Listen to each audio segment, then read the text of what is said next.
제가 얼마 전에 유튜브를 통해서 유기성 목사님 설교를 들었는데 그 설교 내용 중에 어떤 교우에 관한 이야기가 소개되었습니다. 이 교우는 회사를 다니는 평범한 그리스도인이었습니다. 그런데 세례를 받은 지 얼마 되지 않았습니다. 그래서 구원의 기쁨이 충만하고 이제 정말 새로운 삶을 살게 됐다는 희망 속에 아주 힘차게 신앙생활을 하는 분이었습니다.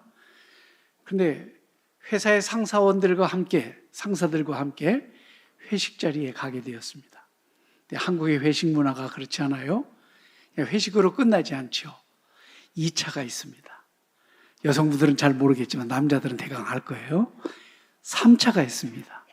그리고 3차를 지나서 심지어 매춘까지 이르는 자리에 가게 되었습니다. 이분이 그 모든 일련의 과정을 거치면서 엄청난 양심의 가책을 받습니다. 내가 세례를 받은 교인인데 이렇게 살아도 되나? 그래가지고 너무 괴로워서 담임 목사님을 찾아와서 자신의 그 모든 괴로움을 토로하면서 세례를 받을 자격이 없는 사람이니까 세례 자격을 박탈시켜달라고 요청을 했다고 합니다. 여러분, 이럴 때 담임 목사는 어떻게 조언해야 됩니까? 구원받은 이후에 얼마든지 경험할 수 있는 이야기를 우리는 이 회사원을 통해서 듣고 있는 것입니다. 분명히 예수님을 영접했고 구원의 확신도 갖고 있고 그런데도 또 예수 믿기 전에 죄를 또 반복해서 짓게 되는 것이죠. 이분은 혼란을 경험하는 것입니다. 예수를 믿으면 죄에서 자유를 얻는다 그랬는데 자유는 고사하고 반복되는 자의 죄된 생활에 대해서 죄의 굴레에 갇혀 있다라는 느낌을 받고 있는 것입니다. 그래서 자신은 더 이상 예수 믿을 자격이 없다라고 생각했기 때문에 이런 요청을 하게 된 것이죠. 예수 믿고 나서도 크고 작은 죄가 내 안에서 발견될 때, 그런 죄가 다시 짓게 될 때, 우리는 신앙생활이 힘들어지면서 신앙생활은 평안과 자유가 있는 것이 아니라 오히려 갈등과 괴로움을 더해주는 것 아닌가. 그리고 전에 없는 죄책감이 더 심해지는 것 아닌가 하는 이런 과정을 겪게 됩니다. 여러분, 분명히 말씀드립니다. 성령으로 거듭나지 못한 사람의 양심과 성령으로 거듭난 사람의 양심은 다릅니다. 거룩한 영을 마음속에 받아들인 사람의 양심은 그 전보다 더 죄에 민감해지고 예민해집니다. 전에는 죄를 죄로 여기지 않던 그 문제가 성령 받은 이후에는 그것이 죄로 여겨지면서 수많은 갈등을 일으키는 것입니다. 여러분, 이럴 때 우리가 어떻게 해야 되겠습니까? 다행스러운 것은 예수 믿고 난 다음에 내가 예수를 믿으면서도 이렇게 죄를 짓고 있는 내 모습을 보면서 나는 이중적인 인간이 아닌가? 내가 바리새인과 다른 것이 무엇인가? 이런 생각에 빠질 수 있잖아요. 이런 문제로 고민하고 있는 사람이 오늘 여기 소개되어 있습니다. 우리가 존경하는 사도 바울입니다. 이분은 예수 믿고 새로운 삶을 시작하게 되면서 이분 역시 그 율법으로 말미암아 어쩔 수 없는 죄에서 자유함을 얻게 되었으므로 죄가 자기에게서 떠나갔다고 생각을 했습니다. 그런데 그게 아니에요. 여전히 자기 안에는 죄가 있는 거예요. 예수를 믿어도 죄가 떠나지 않고 있어요.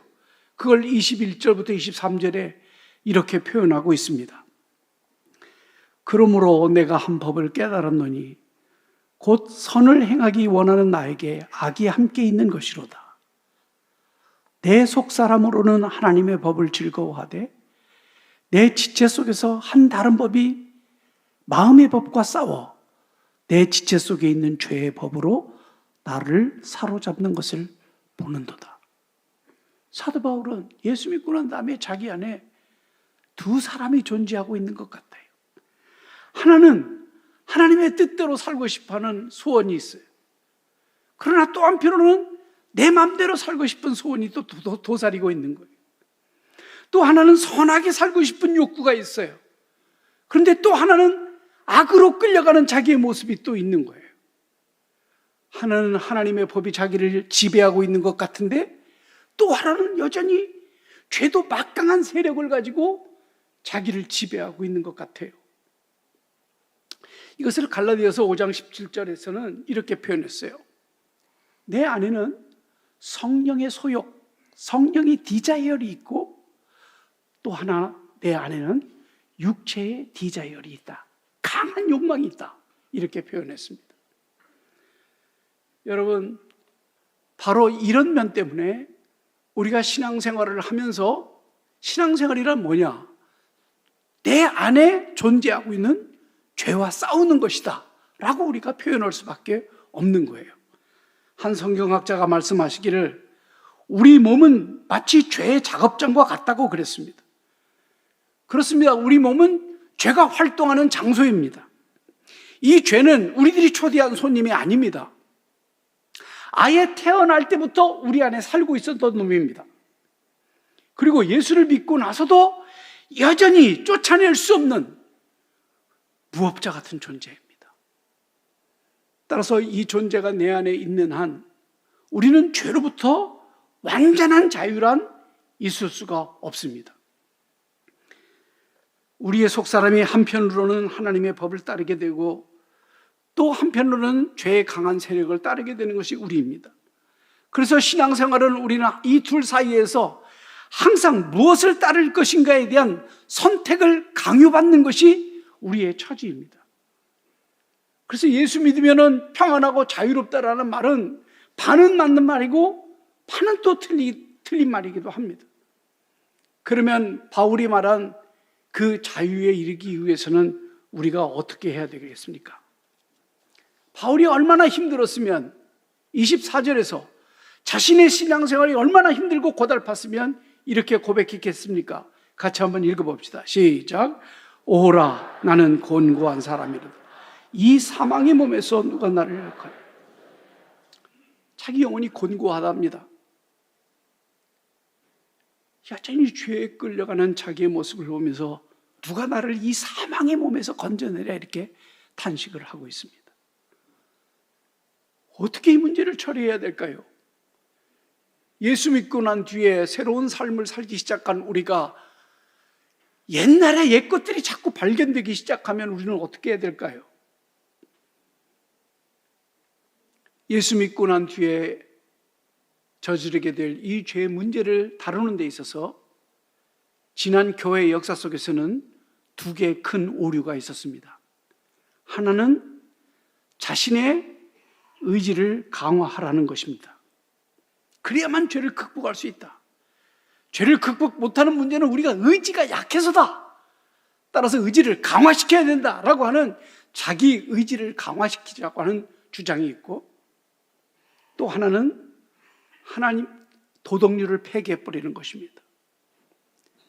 나는 예수 믿고 나서도 여전히 죄를 지을 수밖에 없는 존재라고 한다면 이 죄를 짓는 것은 내 영혼이 죄를 짓는 것이 아니라 내 육체가 죄를 짓는 것이다. 그러므로 내 영혼이 죄를 짓지 않고 육체가 죄를 짓는 이상 나는 모든 죄로부터 자유롭다. 그래서 나는 책임이 없다. 이게 바로 도덕률을 폐기하는 거예요. 누가 그래요? 구원파가 그렇습니다. 구원파를 믿는 교인들은 예수 믿고 난 다음부터, 거듭난 다음부터는 어떠한 죄를 저지도 양심의 가책을 받지 않습니다. 그러니까 그런 교회는 제일 많이 나가는 분들이 누구냐면 연예인들이라고 합니다. 여러분, 우리가 예수 믿고 난 다음에 죄의 문제는 다 처리가 됐으니까 이제부터 죄를 짓는 건 문제 삼지 않는다 그러면 얼마나 좋겠습니까? 그죠? 그렇지 않습니다. 이것도 또 하나의 극단입니다. 이 뿌리 깊은 죄의 문제를 극복하기 위해서는 자기 의지를 강화시키라고 하는 것이 이 세상의 종교와 철학이 가르쳐주는 교훈입니다. 인생은 마음먹기에 달려있다. 인생은 생각하기에 달려있다. 인생은 자기의 결정에 달려있다, 이런 말들은 모두가 다 자신의 의지를 과신하고 있는 표현들입니다. 그래서 사람들은 선한 사람이 되기 위해서, 좀 더 도덕적인 사람이 되기 위해서 자기의 의지를 강화시키기 위해서 수행도 하고 고행도 하고 그렇게 하는 것 아니겠습니까? 우리나라 불교계가 나온 위대한 스님이 한 분 계시죠. 성철 스님이십니다.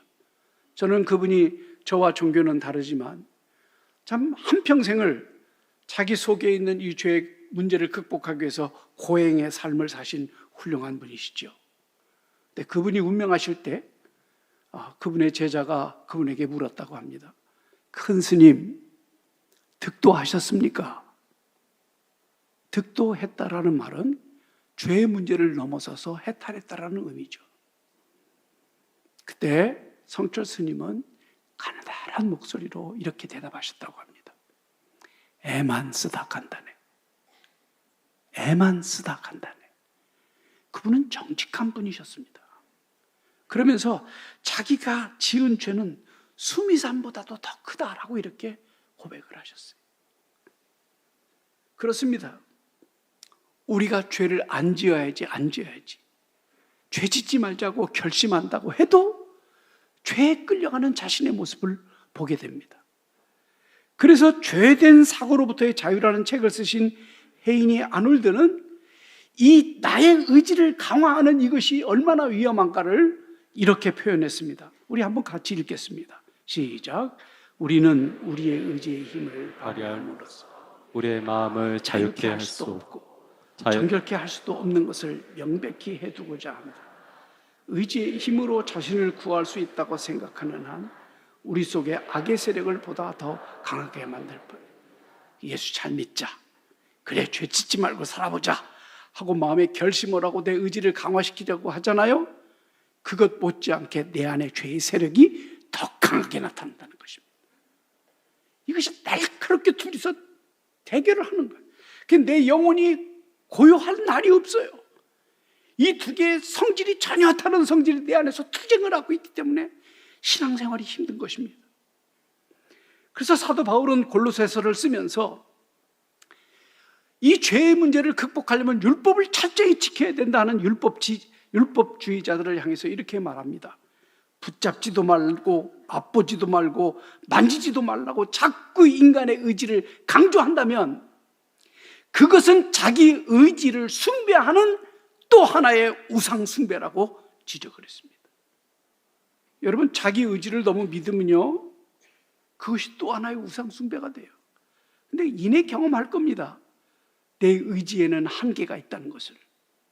내 마음 먹은대로 안 되는 것이 죄의 문제라는 것을 우리는 또 현실적으로 경험하게 될 것입니다. 따라서 이것을 깨달은 사도 바울은 이 로마서 전체를 통해서 곳곳에서 우리가 예수 믿은 이후에 죄의 문제를 극복하는 것은 우리의 의지의 문제로 해결되는 것이 아니라 오직 하나님의 은혜로 해결된다는 것을 여러 곳에서 강조하고 있습니다. 우리가 예수 믿고 구원받아 영생을 얻은 것도 오직 하나님의 은혜에 의해서 주어진 것처럼 예수 믿고 난 이후에 거룩한 생활로 나아가고 거룩하게 되는 것 역시 하나님의 은혜에 의해서만 가능하다고 바울은 로마서를 통해서 우리에게 강조하고 있습니다. 그래서 우리의 의로움은 우리가 획득하는 것이 아니라 하나님께서 선물로 주어지는 것이라고 로마서 5장 17절에 이렇게 말하고 있습니다. 같이 한번 읽겠습니다. 은혜와 의의 선물을 넘치게 받는 자들은 한 분 예수 그리스도를 통하여 생명 안에서 왕노릇하리로다 그랬습니다. 의로움, 거룩함에 이르는 것은 오직 은혜와 선물을 넘치게 주시는 하나님의 의해서만 가능하다고 말하고 있습니다. 그래서 로마서에서 의로움이라는 단어가 35번이나 강조되고 있습니다. 사랑하시는 여러분, 예수 믿고 난 이후에 죄를 극복하는 문제는 우리의 의지로 안 됩니다. 오직 하나님의 은혜에 의해서만 다루어질 줄 믿습니다. 그래서 이 은혜의 자리에 여러분을 초대하신 거예요. 여기가 하나님의 은혜가 공급되는 은혜로운 장소인 줄 믿으시기를 바랍니다. 그래서 우리는 언제나 은혜로운 자리를 사모하고 나가야 되고, 죄가 나를 괴롭힐 때마다, 죄가 머리를 들고 나올 때마다 우리는 하나님의 은혜로운 자리 앞에 나와서 엎드려야 되는 것입니다. 우리가 예수 믿고 난 다음에 우리 안에 죄를 짓는 문제로 갈등이 일어나고 수많은 괴로움이 생기고 고통이 생기는 것은 바로 그 갈등 자체가, 그 괴로움 자체가, 그 고통 자체가 하나님의 은혜의 길로 나오라는 하나님의 사인입니다. 하나님의 부르심입니다. 여러분, 성령의 인도를 받는 사람과 성령의 인도를 받지 못하는 양심 사이에는 차이가 있습니다. 성령의 인도를 받는 양심은 죄를 지은 즉시 괴롭고 힘들고 고통스럽습니다. 왜냐하면 그것은 성령이 내 안에 계시기 때문에 그렇습니다. 그 괴롭고 고통스럽고 안타까움이 우리로 하여금 하나님 앞으로 나아가게 합니다. 하나님의 은혜의 보좌 앞에 엎드리게 만듭니다. 거기서 하나님의 용서하심과 하나님의 만지심을 통해서 또 새로워지고 또 다시 죄에 도전하게 하는 강렬한 힘을 공급받게 되는 것입니다. 그런데 성령의 인도가 없는 죄책감은 우리를 괴롭히고 슬프게 만들고 아프게만 합니다. 그래서 그것을 잊어버리고 술을 먹기도 하고, 그것을 잊어버리려고 고행을 해보기도 하고, 그것을 잊어버리려고 오히려 더 악해지기도 하는 것입니다.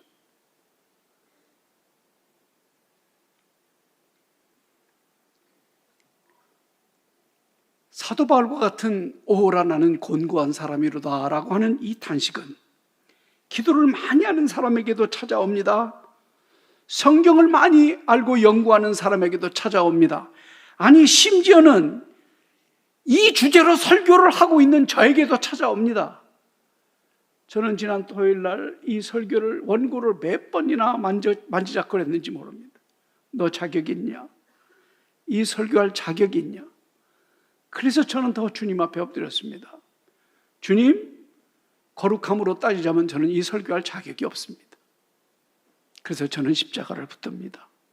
저의 모든 죄를 씻으시고 제 맑은 마음으로 이 진리를 전하게 해주십시오. 그것이 저의 은혜의 자리였고, 그 은혜에 힘입어서 오늘 이 자리에 서게 된 줄로 믿습니다. 요 바로 옆에 가면 합동신학원이라는 신학교가 있습니다. 그 신학교는 성경 66권을 우리 한국인으로서 처음으로 주석을 하신 고 정암 박윤선 박사님이 설립한 학교입니다. 제가 그 학교를 나왔습니다.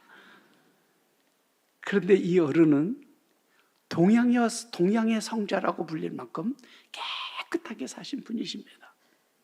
근데 그분이 성역 50주년을 기념하기 위해서 제자들이 기념 논문을 써가지고 그분에게 증정을 했는데, 그 증정을 받으시면서 하시는 말씀이, 나는 83년 묵은 죄인입니다.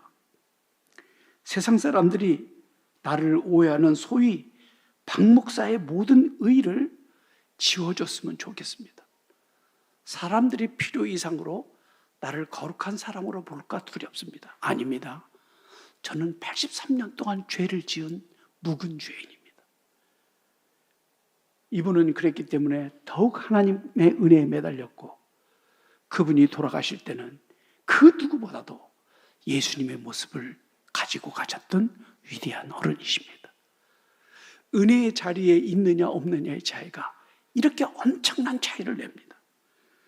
그래서 우리 주님께서는 우리를 찾아오셔서 우리 스스로 극복하지 못하는 이 죄의 문제를 변화시켜 주시기 위해서 우리를 은혜의 자리로 불러들인 것입니다. 그래서 리차드 포스터는 영적 훈련과 성장이라는 책에서 하나님의 은혜의 자리로 나가는 것만이 우리의 삶을 변화시키는 유일한 길이다 그랬습니다. 하나님의 은혜의 자리로 나가는 것만이 우리의 삶을 변화시키는 유일한 길이다. 여러분이 이렇게 하나님의 은혜로 초청되어진 이 자리를 한 달만 나오지 말아 보십시오. 아마 여러분은 지금까지 지은 죄보다도 훨씬 더 많이 죄의 영향을 받게 될 것입니다. 그러나 주일 예배 하나로 만족하지 않고 부단히 영적 훈련으로 하나님의 은혜의 자리 앞에서 하나님의 은혜를 간구하는 사람들은 그렇지 못한 사람들보다 더욱더 성숙해가고 더욱더 거룩해 가게 될 것입니다. 그래서 리차드 포스터가 이 우리를 변화시키는 영적 훈련을 이렇게 정의했습니다. 같이 한번 읽어보실까요? 시작. 영적 훈련이란 내 속의 깊은 내면을 들여다보고 보다 더 깊이 있는 삶을 추구하는 것이다. 여러분들이 제자 훈련을 받고 사역 훈련을 받고 성장반에 참여하고 1:1 양육을 받고 새가족 교육을 받고 구역장 수련회에 참석하고 구역 모임에 함께하고 수요 한마음 기도에 나오고 그것도 모자라서 새벽 기도까지 나와서 하나님의 은혜를 간구하게 될 때 하나님은 그 모든 과정을 통해서 여러분의 깊은 내면을 들여다보게 해주신다는 것입니다. 도대체 내 속에는 무엇이 들어있는가? 그 내면 속을 들여다보게 하시고 보다 나은 더 깊이 있는 삶, 더 깊이 있는 신앙 성장, 이 길로 안내하신다는 것입니다. 사랑하시는 여러분, 구원 이후에도 하나님은 저와 여러분을 변화시키는 삶을 주시기 위해서 우리를 영적 훈련이라는 은혜의 자리로 우리를 부르고 계십니다. 사도 바울은 이 영적 훈련을 갈라디아서 6장 8절에서 농부가 파종하는 것으로 비유를 했습니다. 자기의 육체를 위하여 심는 자는 육체로부터 썩어질 것을 거두고 성령을 위하여 심는 자는 성령으로부터 영생을 거두리라. 우리는 암암리에 나도 모르게 예수 믿고 난 다음부터 무엇인가를 심고 있습니다. 육체를 위하여 심고 있든지 아니면 성령을 위하여 심고 있든지. 영적 훈련이라는 것은 마치 농부가 파종하는 거죠. 농부가 여러분 좋은 열매를 얻기 위해서 하는 일이 뭡니까? 땅을 갈고 씨를 뿌리고 물 주는 거예요. 그것으로 농부가 다 됐다고 할 수 없어요.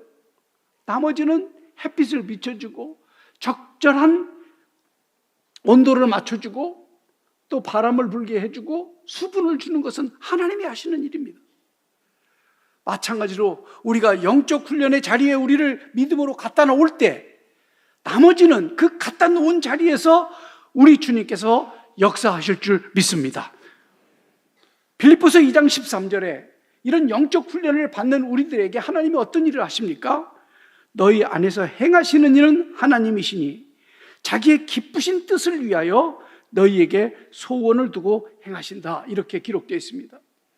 여러분, 우리가 하나님의 은혜의 자리에 나오게 되면 하나님이 우리 안에서 역사를 하세요. 가만히 계시지 않아요. 지금도 역사하고 계십니다. 이 말씀을 통해서 역사하고 계십니다. 하나님 앞에 나와서 우리가 그분의 은혜를 간구하게 되면 여러 가지 역사들이 일어나는데 제가 그동안 목회를 하면서 좀 정리를 좀 해봤습니다. 어떤 일들이 일어나는가? 내가 평소에 느끼고 알고 있는 나의 모습, 자화상, 그 이상을 보여주십니다. 주님이 보여주신 그 빛 앞에 있다 보면 내 속사람의 실상을 보게 됩니다. 아내에게도 차마 내놓을 수 없는 추한 모습을 보게 됩니다. 그래서 어떤 때는 자신이 너무 더럽고 추하다는 사실을 깨닫게 됩니다. 또 어떤 때는 거칠고 그리고 훼손된 자신의 영혼의 모습을 보기도 합니다. 어떤 때는 앙상한 가지처럼 영혼의 초라한 자신의 모습을 보면서 실망하기도 합니다. 어떤 때는 내가 이 사람을 이렇게까지 미워해야 되나? 내가 이 사람을 이렇게까지 증오해야 되나? 나는 왜 이 문제에서 해결하지 못하나? 관계 문제에 대한 자신의 연약한 모습을 보기도 합니다. 어떤 때는 큰 짐을 지고 허덕이는 자신의 가련한 영혼을 보기도 합니다. 어떤 때는 어떤 사람으로부터 받은 마음의 깊은 상처가 아직도 아물지 않고 그 상처가 나를 끊임없이 괴롭히고 있다는 사실을 보게도 합니다. 어떤 때는 내가 너무 안일하게 살았구나, 이렇게 살면 안 되는데, 그러한 모습에 그 영혼이 깨어나기도 합니다. 하나님께서 이런 모습들을 우리 내면을 깊이 보여주시는 가운데 그 경험을 한 사람들이 드리는 기도가 있습니다. 하나님, 저를 불쌍히 여겨주소서. 하나님, 저를 불쌍히 여겨주소서. 기독교 오래 전통 속에 나오는 모든 기도문들을 보면 기도문이 장문이 아닙니다. 굉장히 짧은 단문입니다. 크리스테 엘레이손,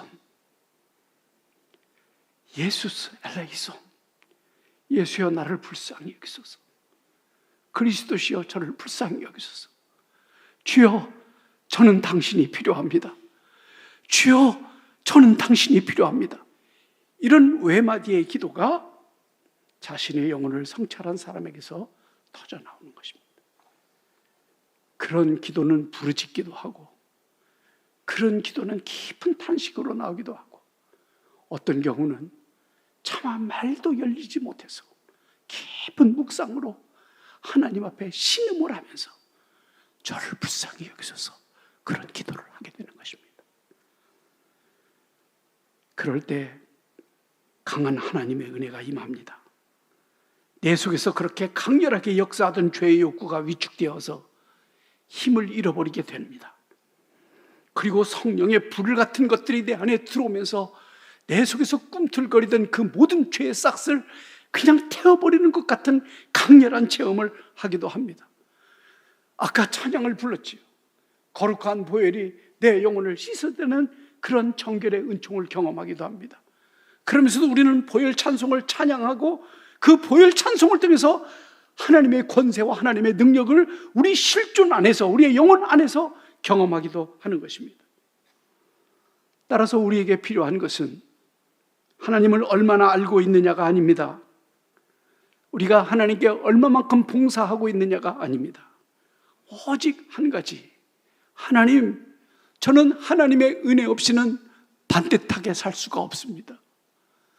저는 하나님의 은혜 없이는 하나님의 뜻대로 살 수 없는 존재입니다. 이 간절한 가난한 마음, 이 겸손한 마음, 이 한 가지가 저와 여러분에게 필요합니다. 그럴 때 우리 주님께서 여러분에게 찾아오셔서 역사를 하실 텐데, 포스터가 말한 것처럼 영적 훈련으로 여러분에게는 은혜 받는 길이 열려 있다고 그랬습니다. 그런데 여러분, 훈련받는 일은 하루아침에 안 됩니다. 계속 반복해야 됩니다. 반복하다 보면 어느새 익숙해지고 그리고 평안해지기 시작합니다. 내 힘으로 해결되지 않았던 그 죄의 문제들이, 덕지덕지 붙었던 그 죄의 문제들이, 켜켜이 쌓였던 그 죄의 덕지들이 하나씩 하나씩 끊어져 나가고 그 세력이 약화되는 것을 느끼게 될 것입니다. 체로키 부족의 한 이야기가 있습니다. 인디안 체로키 부족에게는 손자에게 인생의 법칙을 가르쳐주는 지혜로운 할아버지가 있다고 합니다. 그 할아버지가 손자를 앉혀놓고 말합니다. 얘야, 모든 사람 안에는 늑대 2마리가 치열하게 싸우고 있단다. 한 늑대는 악하고, 한 늑대는 분노와 질투, 용서하지 않는 마음, 교만, 게으름으로 똘똘 뭉쳐있고, 반면에 다른 늑대는 사랑과 겸손과 친절과 그리고 셀프 컨트롤, 자기를 컨트롤하는 이 절제력이 있단다. 이 2마리의 늑대가 할아버지 마음속에도 있고 네 마음속에도 있어. 그래서 수없이 싸운단다. 이 이야기를 듣고 있던 손자가 할아버지에게 묻습니다. 할아버지, 그 2놈이 그렇게 싸우면 누가 이깁니까? 그랬더니 그 할아버지가 이렇게 말합니다. 네가 먹이를 많이 주는 늑대가 이기지. 그렇습니다, 여러분. 좋은 습관을 길들이는 것은 쉽지가 않습니다. 우리가 좋은 습관을 길들이기 위해서는 하나님이 부르시는 은혜의 자리에 나와서 자신의 영혼을 하나님에게 드려 비춰주고 그분이 보여주신 빛을 따라 인도받을 때 우리의 습관은 성장하게 될 줄 믿습니다. 그러나 그런 자리를 외면하고 그저 의미 없는 일에 온 시간을 다 보내고 결코 우리를 행복하게 하지 않는데도 우리의 몸과 마음을 다 쏟고 있다면 그것은 우리에게 나쁜 습관에게 먹이를 죽이고 있는 것과 같습니다. 심리학자들이 말하기를 사람의 나이 40이 넘어가면 습관을 바꾸기가 쉽지 않다고 합니다. 그러나 성경은 말합니다. 50이 넘었어도 60이 넘었어도 그 습관을 바르게 해주시는 분은 하나님이라고 그렇게 말씀하고 있습니다. 디모데전서 4장 8절에 육체의 훈련은 약간의 유익이 있으나 경건의 훈련은 모든 면에 유익하니 이 세상과 장차 올 세상의 생명을 약속해 주는 것이라고 말씀하고 있습니다. 사랑하시는 여러분, 신앙생활에 유익한 습관을 위해 힘이 들지만 이제 가을 학기부터 시작되는 모든 훈련에 여러분 참여하시기를 주님의 이름으로 축원합니다. 난 순장반 교육파 다 받았어. 난 이제 여기 교회 순장까지 됐는데, 난 뭐 신학교 졸업 목사 안수도 받았는데, 전도사가 됐는데, 그래서 영적 훈련이 끝난 것 아닙니다. 여러분들이 훈련을 많이 받고 신앙 경력이 쌓아갈수록 내 속에 있는 악한 세력의 공격력은 더 강화됐습니다. 우리는 내가 훈련을 많이 받으면 받을수록, 교회에서 중직을 맡았으면 맡았을수록 더 훈련의 자리에 겸손하게 하나님 앞에 엎드릴 때 우리는 그 직분으로 죄를 짓지 않고 거룩한 도구로 쓰임을 받게 될 줄로 믿습니다. 따라서 합시다. 신앙생활은 습관 바꾸기이다. 습관은 영성이다. 여러분들의 기독교 영성이 좋은지 나쁜지를 알아보려면 여러분의 습관을 보면 압니다. 여러분 아침에 제일 먼저 일어나서 무엇을 하게 됩니까? 여러분들이 제일 먼저 붙잡고 있는 것이 무엇입니까? 아침에 일어나자마자 여러분들은 무엇을 생각하십니까? 그것이 바로 우리 습관의 현주소입니다. 여러분, 따라서 이 습관을 길들이는 것은 혼자 하는 건 참 어렵습니다.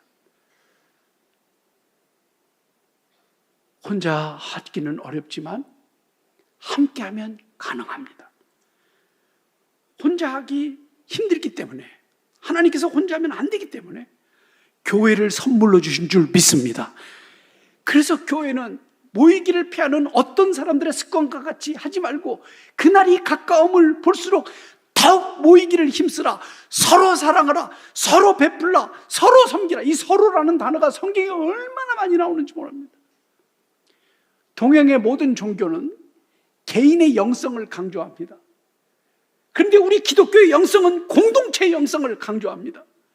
더 사랑의 교회라는 이 공동체가 없다면 우리는 우리가 늘 현실적으로 직면하는 그 죄의 문제를 극복하지 못할 것입니다.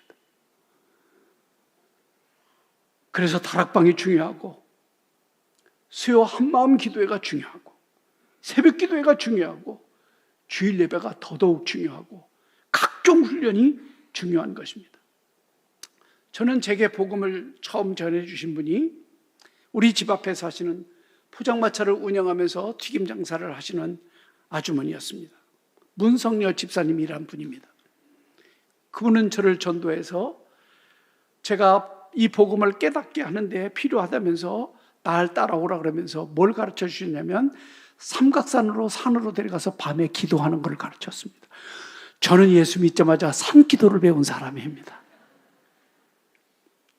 혼자 어떻게 산에 무서워서 갈 수 있겠어요? 17살 때인데. 근데 깊은 산 중에 들어갔어. 이분은 9시만 되면 문 닫고 저를 데리러 옵니다. 새벽 4시까지 데리고 가서 저를 기도하는데 그때 저는 폐병을 앓고 있었습니다. 그분을 따라서 6개월을 다녔을까요? 어느 날 갑자기 산에서 커다란 불이 내려온 것 같은, 내 가슴에 불이 붙는 것 같은 느낌이 들면서 제 폐병이 치료된 줄 믿습니다. 그 뒤로 저는 새벽에 기도해야 된다는 거, 아침 첫 시간을 주님께 드려야 된다는 것, 필요하면 시간을 내서 기도하는데 헌신해야 된다는 것을 그 아주머니로부터 배웠습니다. 저 혼자 있었으면 그렇게 못 깨달았을 거예요. 그래서 저는 그 문성열, 천국에 가면 우리 아버지 어머니 다음으로 만나고 싶은 분이 저는 그분입니다. 여러분들에게 영적으로 지대한 영향을 주시는 분들이 누굽니까? 혼자는 힘듭니다. 함께 해야 됩니다. 그래서 마틴 루터, 종교 개혁자 마틴 루터 같은 위대한 경건한 사람이 뭐라고 말했는지 우리 함께 봅시다. 시작. 나 자신의 집에서는 내 속에 뜨거움이나 활기가 없었는데 교회에서 무리들이 함께 모였을 때는 나의 마음속에 불이 붙었고 그 불빛이 비쳤다. 루터가 한 말입니다. 루터와 같은 영적인 거장도 혼자 있을 때는 자기의 마음속에 뜨거움과 활기가 없었다고 말합니다. 그러나 교회 가서 무리들과 함께 할 때 나의 마음속에 불이 붙었고 하나님의 불빛이 내게 비추었다라고 말합니다. 여러분, 그래서 우리는 다 서로 소중한 사람입니다. 서로 한번 이렇게 인사해 볼까요? 나는 당신이 필요합니다. 당신이 있어서 정말 좋습니다. 진심입니까? 중국말로 쩐더마? 그렇습니다. 이제 우리는 여름방을 마치고 가을부터 본격적으로 시작되는 영적 훈련의 자리에 이르게 됩니다. 저는 시니어 부서를 맡은 목사로서 9월 8일이 기다려집니다. 그때부터 우리 다락방이 다시 모이기 시작하거든요. 저도 혼자는 안 되기 때문에 목회를 은퇴했지만 이 교회를 등록했습니다. 은퇴하고 난 다음에 제가 교회를 정하는 게 정말 쉽지가 않았습니다. 전에 있던 교회 가고 싶은데 후임자에게 부담이 줄까 봐 아예 거기는 발을 끊고, 근데 다행히 우리 후배인 이유인호 목사님이 제가 이 교회에 등록할 때 안 된다고 하시고 받아주셔가지고 제가 이 교회를 섬기게 됐고, 이 교회 시니어 어른들을 통해서 제 영성이 자라나고 있습니다. 얼마나 고마운지 모릅니다. 저도 담임 목사가 생겼습니다.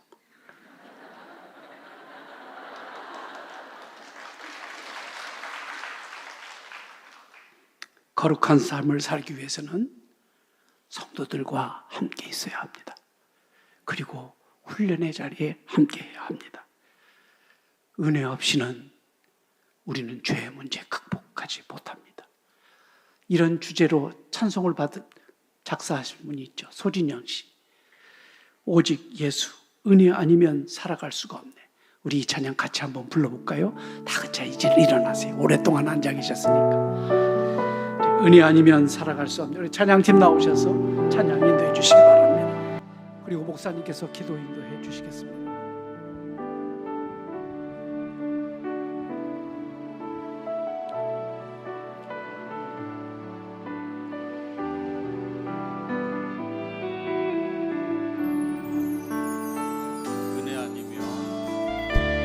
은혜 아니면 살아갈 수가 없네.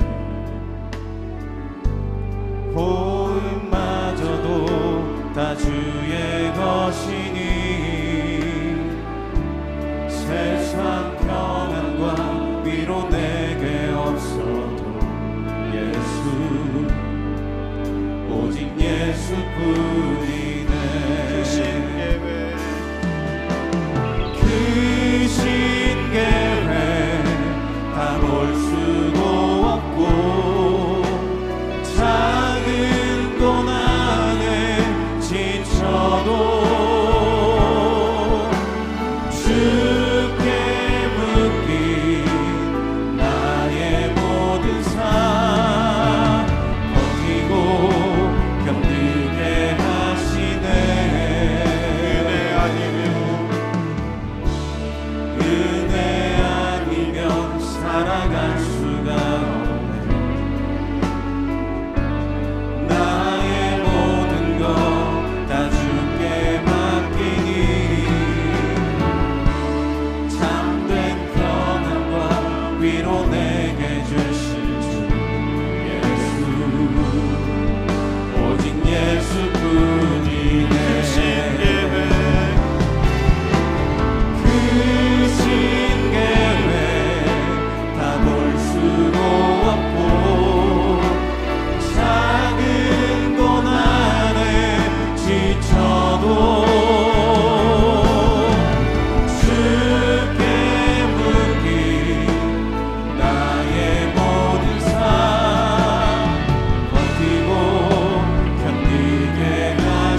시간 자리에 앉으셔서 앞에 있는 자막을 보시면서 우리 세 가지 기도 제목을 함께 읽고 같이 합심하여 기도하겠습니다. 같이 읽습니다.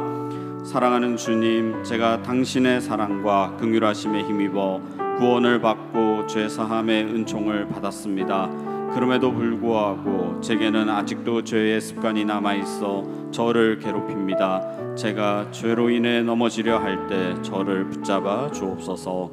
제게는 여전히 선과 악, 내가 원하는 것과 원하지 않는 것, 복음과 죄의 굴레 사이에서 괴로워하는 탄식이 있습니다. 더 이상 방황하지 않고 자신을 쳐서 복종시킬 수 있는 보혈과 성령의 능력을 주옵소서. 우리의 구원도 전적인 하나님의 은혜로 주신 것처럼 구원 이후의 변화됨도 거룩함도 오직 하나님의 은혜로만 될 수 있음을 굳게 믿고 자신을 늘 은혜의 자리 공동체 안에서 살게 하옵소서. 이 시간 주신 말씀을 기억하며 우리 같이 합심하여 기도하겠습니다.